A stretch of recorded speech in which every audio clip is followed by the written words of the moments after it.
Section 1. You will hear a telephone conversation between a customer and a sales assistant at a shop that rents bicycles. Now we shall begin. You should answer the questions as you listen because you will not hear the recording a second time. Listen carefully and answer questions 1 to 7. Hello, Clark's Cycle Hire. My name's Keith. How can I help you?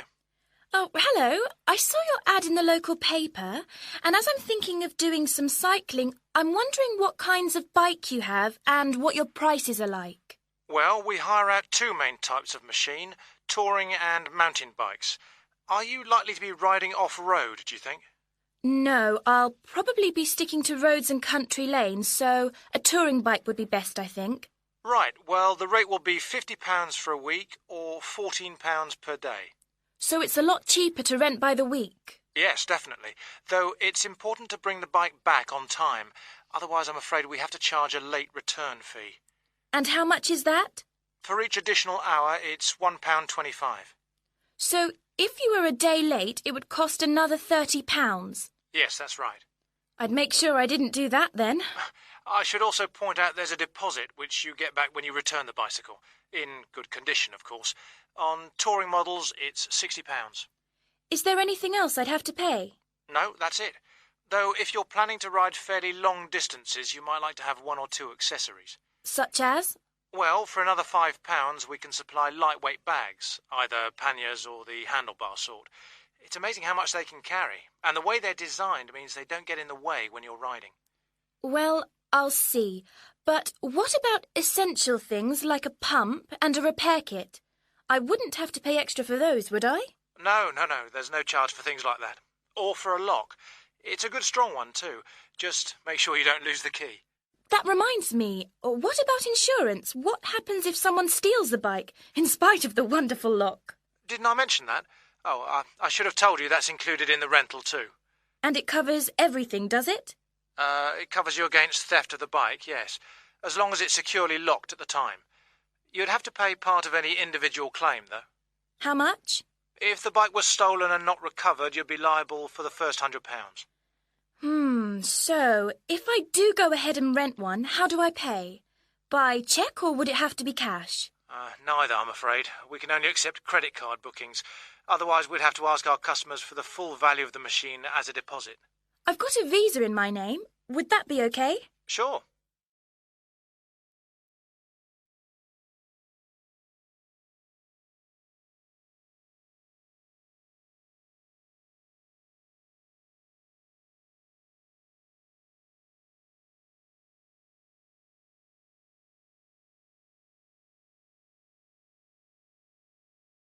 Section 1.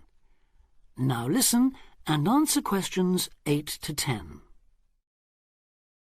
So if I want to have a look at the bikes, how do I find you? I live near the university, by the way. Right. First you take Woods Road as far as the main police station. I know it. It's right next to the park. Yes, that's it. And after the police station, there's a turning to the right called Oak Street. At the big supermarket? No, it's before then.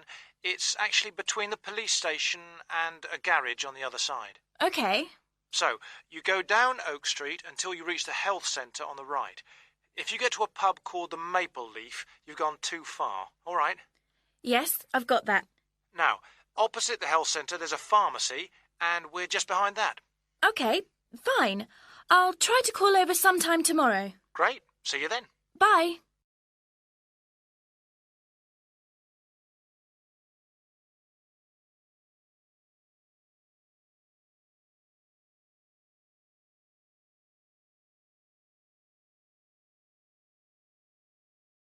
Now turn to Section 2.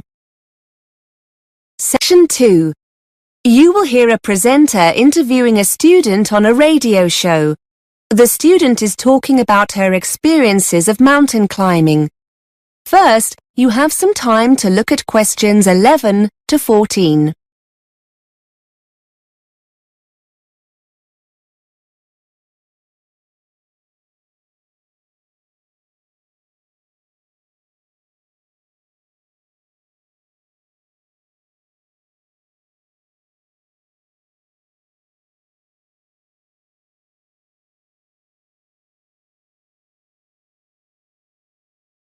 Now listen and answer questions 11 to 14.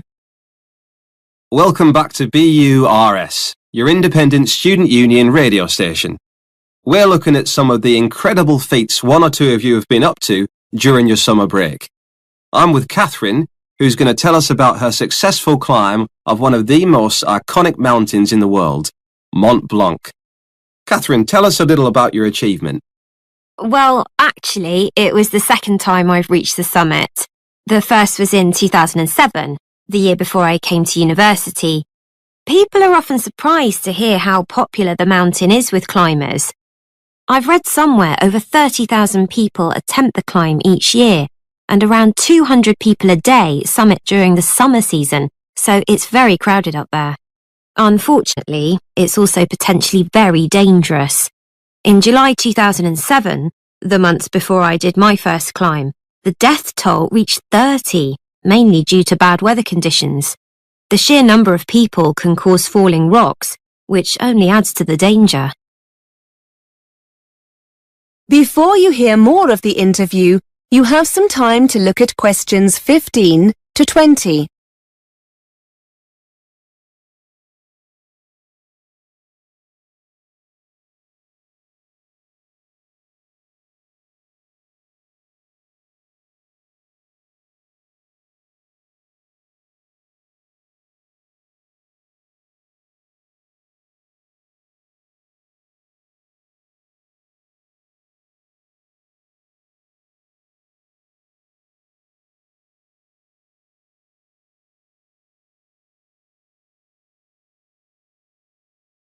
Now listen and answer questions 15 to 20. So why did you do the same climb twice? And was it easier the second time around? In many ways, they were totally different experiences. The first time I went as part of an organised group. There were about 20 of us, and we took 4 days to summit. It was much more of a sociable experience compared to the second climb. This year, I decided to go solo with just one overnight stop. I felt more confident having already summited once, and I wanted to face the challenge of being in control. Actually, you're never really alone. There are other climbers and groups around all the time, but I suppose being alone made me feel more intrepid. The first climb was quite difficult as the weather was very changeable, and we found ourselves climbing in very cold, windy conditions. We were in a group, so we offered each other encouragement, but it was still very difficult. The weather this time was wonderful. Plus, I also spent a few days beforehand in Chamonix and acclimatised myself more to the altitude. This certainly made it easier. You can achieve the same thing by climbing some of the smaller peaks in the area first, but I wanted a more leisurely start. It was fantastic. I thoroughly enjoyed it. Did your experiences on the first climb help you the second time around? I'm wondering if you have any useful advice for others planning on doing something similar. Well, because the climb's becoming so popular, I think people don't always give it the respect it deserves. And I'm not talking here about the physical condition you need to be in to take on a challenge like this, or having the right equipment. That goes without saying. I think what took me by surprise more than anything else was the extreme weather conditions, even in the summer. For those who want to summit in a single day or two, the climb will often start early in the morning, so you'll need to make sure you're wearing enough layer to protect yourself from the cold and wind. You'll be glad of this when you hit queues and find yourself standing around, waiting to move on. Then at the other extreme, around midday, you must make sure you're fully protected from the sun, or you're likely to get very badly burnt. Whether you climb alone, in a group, or with a guide, that will depend on your own experience. But however you decide to go, it's essential that you take your time and get used to the altitude. Okay, many thanks for taking the time to come in and tell us all about it. That is the end of section 2. You now have half a minute to check your answers.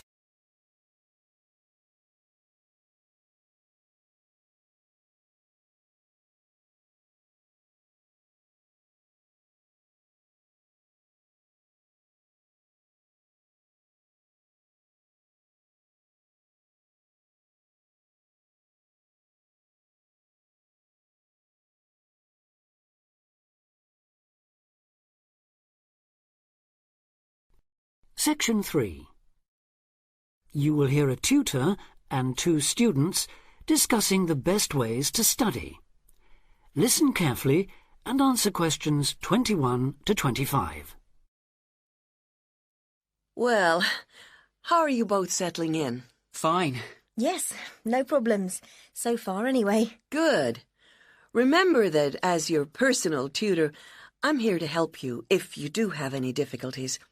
Now, as you know, lectures start on Monday, so I thought we'd look at a few ways of making the most of them, especially in terms of the notes you take. Let's begin by thinking about what you can do before you even go to the lecture. Any ideas? Make sure you're up to date with all the background reading, so you know plenty about the subject already. Yes, that's essential. The lecturer will assume you have that knowledge. Anything else, Carlos? Well, check what the topic's going to be. Of the lecture, that is. I'd go a bit further than that and consider what the content may be. Then you could ask yourself some questions that you want answering and listen out for the relevant information during the lecture. Okay. Now that brings us to the lecture itself and the actual business of writing notes. But there's a lot to deal with there, so we'll come back to that later. What I'd like to do for the moment is continue with the process of note-taking and move on to the next stage. Any suggestions for what that might be? When the lecture is over, you mean? Yes, once you're able to sit down somewhere quiet with your notes. Read them? More than that, you need to make sure they'll still make sense to you weeks, months later. Edit them? Yes, that's what's needed. It's well worth spending a few minutes on it. Any missing words, anything difficult to read, things you didn't have time to jot down, now is the time to do so, while everything's still fresh in your mind. Right. And after that, when's the best time to revise them? When do you think, Carlos? I'd say just before the next lecture, in the same subject. Precisely. That's a vital time to look at them again, for obvious reasons. But it's definitely not the only time. When should you revise them again? A month later, maybe? Sooner, and much more often than that. I'd recommend you look at them again once a week. That's why it's so important they're complete and easy to follow.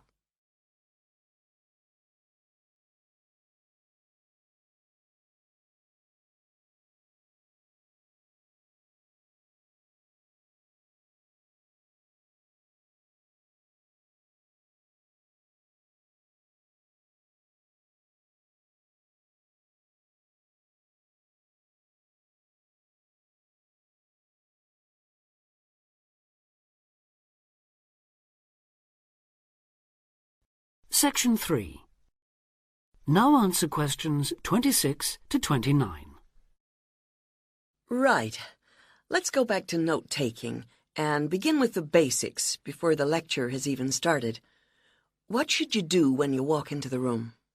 Get a good seat, at the front if you can, where you can hear clearly and avoid distractions. Yes, though obviously others will have had the same idea, so it's as well to get there a bit early. So, when the lecture's underway and you're busy jotting things down, what should you try to ensure? That you're getting all the main points. And what if you don't catch something you know must be important? I'd leave a space. Then I could check it later, perhaps by asking a question at the end and fill it in afterwards. That's an excellent way to deal with it, yes. And there's something else I'd like to mention here. Talking about going through notes afterwards, it's absolutely vital that what you write is legible for one very good reason. It saves time. You'll waste many hours during the course if your revision is held up because you can't read what you've written. Okay, what else can we do to make listening and note-taking more efficient? Well, I always listen out for signpost words. Sorry, what are they? They're the ones lecturers use to say where they're going. A bit like a signpost at a road junction, I suppose. Things like, the first reason is, however, to sum up, and so on. Yes, They can tell you when something important is coming and help you organize your notes, too. Test 1. Listening. Section 3. Now answer question 30. Is there anything else you can add, Carlos? There's something I think's very useful, but it's later, after the lecture is finished. That's fine. Go on.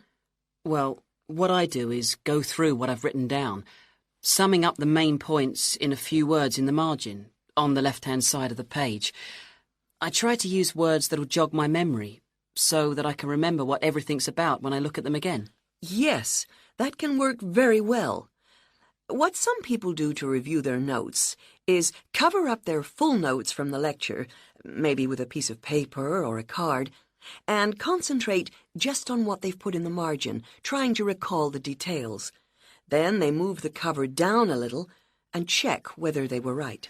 Or you could put your main points on another piece of paper and clip them together. Instead of covering and uncovering, you just hold a page in each hand. Sure. It's down to personal preference, really. Everyone has their own learning style. That is the end of section 3.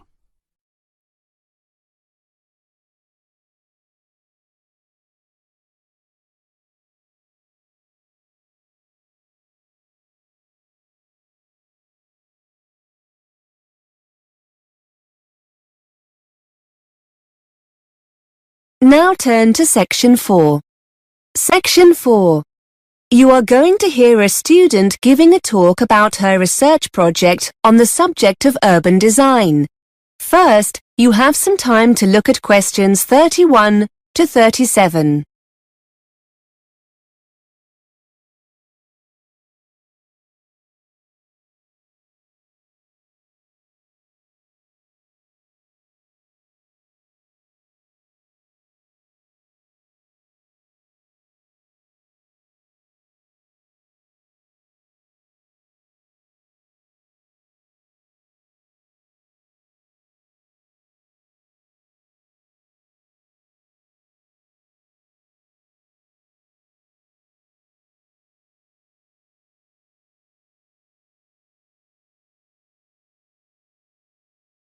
Now listen and answer questions 31 to 37. OK, everyone. This week it's the turn of Carol to talk about the progress of her research project. Over to you, Carol. Thanks. Yes, hello everybody. I'm going to talk about something called shared space and the research I'm in the process of carrying out into people's attitudes to this, as it might affect them in their local community. First, I'd best explain what shared space is. In essence, shared space is an approach to urban design that attempts to open up main street junctions to pedestrians by reducing the dominance of motor vehicles.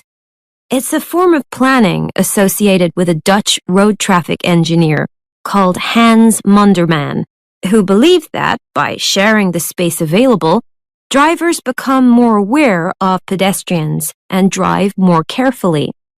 Pedestrians are able to move more freely in this shared space, and the number of accidents is reduced. Shared space design is usually employed in urban centers where pedestrians congregate, such as in shopping areas. It usually results in demarcations between vehicle traffic and pedestrians being reduced or removed altogether. This includes features like curbs, road surface markings, and traffic signs. There are many examples of shared space in operation abroad and in the UK, for example in Kensington High Street in London and Giles Circus in Ipswich. In addition to a decline in accidents, those in favor of shared space also claim additional benefits such as a reduction in unsightly street furniture, like signs and metal guardrails, which can be replaced with more trees, planters, seating areas, and other aesthetic improvements determined by local people. With these urban centers easier to get around in, supporters claim that people are more inclined to shop there, and, as a consequence, the center can become a more thriving area for local people and businesses. Here are some before and after photographs of shared space developments to give you an idea of what it looks like. Despite all its advantages, shared space is opposed by various interest groups. Some motorist organizations claim that the system means drivers lose important information through the reduction of signage. Those representing blind people argue that removing features such as curbs, railings, and barriers between pavements and roads takes away familiar support and means this group of people cannot negotiate their way as easily as other road users. Cyclist representatives have also criticized some aspects of the scheme, arguing that, despite benefits, some cyclists feel more bullied by motorists and consequently less safe. Supporters of shared space themselves also point out that a lack of experience and understanding of shared space by planners can lead to negative experiences for all these groups. Before you hear more of the talk, you have some time to look at questions 38 to 40.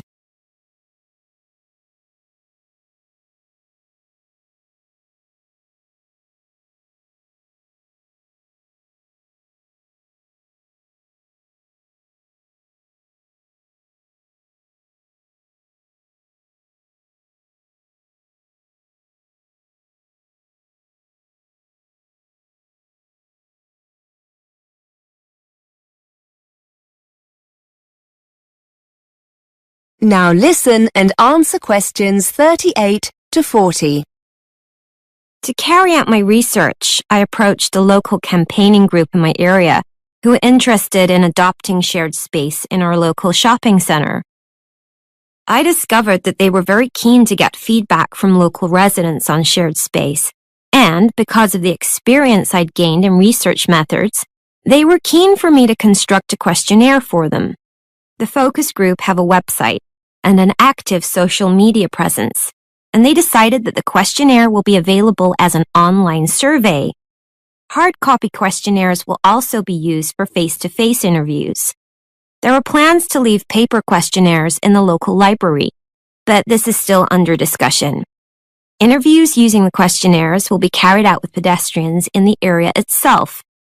The group don't have the resources to deliver additional questionnaires to the homes of local residents, so this option was dropped.